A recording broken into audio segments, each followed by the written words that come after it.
ಎಲ್ಲ ನನ್ನ ನಲ್ಮೆಯ ಸ್ನೇಹಿತರಿಗೆ ನನ್ನ ನಮನಗಳನ್ನು ಸಲ್ಲಿಸ್ತಾ, ಸ್ನೇಹಿತರೆ, ನಾನು ಇಂದು ಕನ್ನಡ ನಾಡಿನ ಮಹಾನ್ ವಚನಕಾರ, ಭಕ್ತಿ ಮತ್ತು ವೈಚಾರಿಕ ಚಿಂತನೆಯ ದೀಪವಾಗಿರುವಂತಹ ದೇವರ ದಾಸಿಮಯ್ಯ ಅವರ ಒಂದು ಜಯಂತಿಯ ಅಂಗವಾಗಿ ಅವರ ಒಂದಷ್ಟು ವಿಚಾರಧಾರೆಗಳನ್ನು ನಾವಿಂದು ತಿಳಿದುಕೊಳ್ತಾ ಹೋಗೋಣ. ಸ್ನೇಹಿತರೆ, ದೇವರ ದಾಸಿಮಯ್ಯ ಅವರು ಕೇವಲ ಒಬ್ಬ ಕವಿಯಲ್ಲ, ಅವರು ಕೇವಲ ಒಬ್ಬ ಸಂತ ಮಾತ್ರವಲ್ಲ, ಅವರು ಮಾನವೀಯತೆಯ ಸಂದೇಶವಾಹಕ ಆಗಿದ್ದರು, ಸಮಾಜ ಸುಧಾರಕ ಮತ್ತು ಸತ್ಯ ಸರಳತೆಯ ಪ್ರತಿರೂಪವಾಗಿದ್ದರು ಅಂತ ಹೇಳ್ಬೋದು. ದೇವರ ದಾಸಿಮಯ್ಯನವರ ಪರಿಚಯವನ್ನು ನೋಡ್ತಾ ಹೋಗೋದಾದರೆ, ದೇವರ ದಾಸಿಮಯ್ಯ ಅವರು 12ನೇ ಶತಮಾನದ ವಚನಕಾರರಲ್ಲಿ ಪ್ರಮುಖರಾಗಿದ್ದರು ಅಂತ ಹೇಳ್ಬೋದು. ಬಸವಣ್ಣನವರ ಕಾಲಘಟ್ಟದ ಸಮಕಾಲೀನರಾಗಿರ್ತಕ್ಕಂತಹ ದಾಸಿಮಯ್ಯ ಅವರು ಶರಣ ಪರಂಪರೆಯ ಮುಂಚೂಣಿಯ ಸಾಧಕರು. ಅವರು ತಮ್ಮ ವಚನಗಳ ಮೂಲಕ ಸಮಾಜದಲ್ಲಿದ್ದ ಅಂಧಶ್ರದ್ಧೆ, ಜಾತಿ ಭೇದ, ಬಾಹ್ಯ ಆಚರಣೆಗಳನ್ನು ತೀವ್ರವಾಗಿ ಪ್ರಶ್ನೆಯನ್ನು ಮಾಡಿದಂಥವರು. ಇವರ ಒಂದು ಜೀವನದ ಒಂದು ಮೂಲ ತತ್ವವೇ ದೇವರು ಮನಸ್ಸಿನೊಳಗೆ ಇದ್ದಾನೆ, ಮಾನವೀಯತೆಯಲ್ಲೇ ದೇವರ ನೆಲೆ ಅನ್ನುವಂಥದ್ದು. ದಾಸಿಮಯ್ಯನವರ ವಚನಗಳನ್ನು ಶಕ್ತಿಯನ್ನು ನೋಡ್ತಾ ಹೋಗೋದಾದರೆ, ದೇವರ ದಾಸಿಮಯ್ಯ ಅವರ ವಚನಗಳು ಸರಳವಾಗಿದ್ದರೂ ಅರ್ಥದಲ್ಲಿ ಬಹಳ ಗಂಭೀರವಾಗಿವೆ ಅಂತ ಹೇಳ್ಬೋದು. ಅವರ ಒಂದು ಸಂದೇಶ ಹೀಗಿದೆ, ವಚನಗಳ ಒಂದು ಸಂದೇಶ ಕೇವಲ ದೇವಸ್ಥಾನಕ್ಕೆ ಹೋಗೋದರಿಂದಲ್ಲ, ಕೇವಲ ಪೂಜೆ ಮಾಡೋದರಿಂದಲ್ಲ, ಸತ್ಯ ಶುದ್ಧ ಜೀವನ, ಕಾಯಕ ಮತ್ತು ದಯೆ ದೇವರ ಆರಾಧನೆ ಅನ್ನುವಂಥದ್ದು.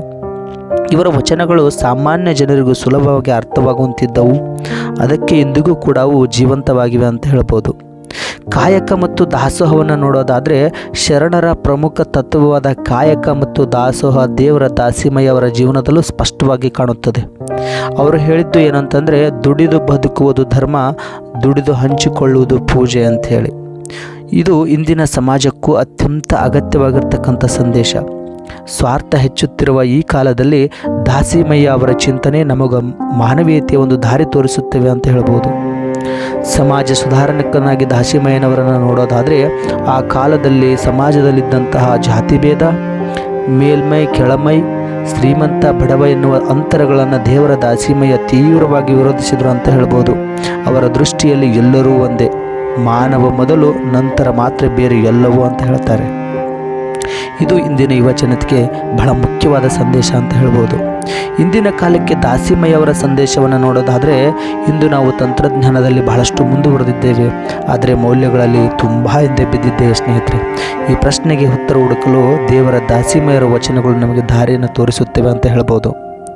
ಸ್ನೇಹಿತರೆ, ನಾವು ಸತ್ಯವಾಗಿ ಬದುಕೋಣ, ಸರಳವಾಗಿ ನಡೆದುಕೊಳ್ಳೋಣ, ಎಲ್ಲರನ್ನ ಸಮಾನವಾಗಿ ಕಾಣೋಣ, ದುಡಿಮೆಯನ್ನು ಗೌರವಿಸೋಣ. ಇದೇ ದಾಸಿಮಯ್ಯ ಒಂದು ಬದುಕಿನ ಸಾರ ಅಂತ ಹೇಳ್ಬೋದು.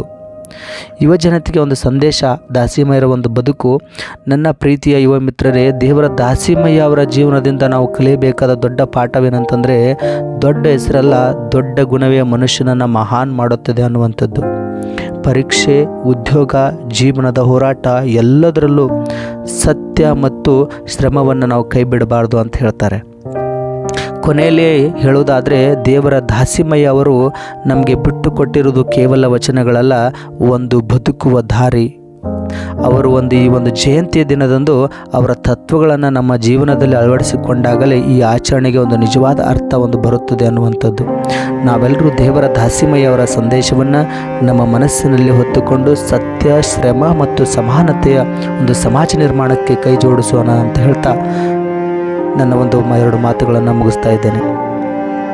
ಸ್ನೇಹಿತರೆ, ಇಲ್ಲಿಯವರೆಗೆ ಈ ಒಂದು ದೇವರ ದಾಸಿಮಯ್ಯನವ್ರ ಕುರಿತು ಹಂಚಿಕೊಂಡಿರ್ತಕ್ಕಂಥ ಕೆಲವೊಂದಷ್ಟು ವಿಚಾರಧಾರೆಗಳು ತಮಗೆ ಇಷ್ಟವಾಗಿದ್ದರೆ ನನ್ನ ಈ ವಿಡಿಯೋವನ್ನು ಶೇರ್ ಮಾಡಿ, ಲೈಕ್ ಮಾಡಿ, ಹಾಗೂ ನನ್ನ ಚಾನಲನ್ನು ಹೆಚ್ಚಾಗಿ ಸಬ್ಸ್ಕ್ರೈಬ್ ಮಾಡಿ ಅಂತ ಹೇಳ್ತೇನೆ. ನಮಸ್ಕಾರ.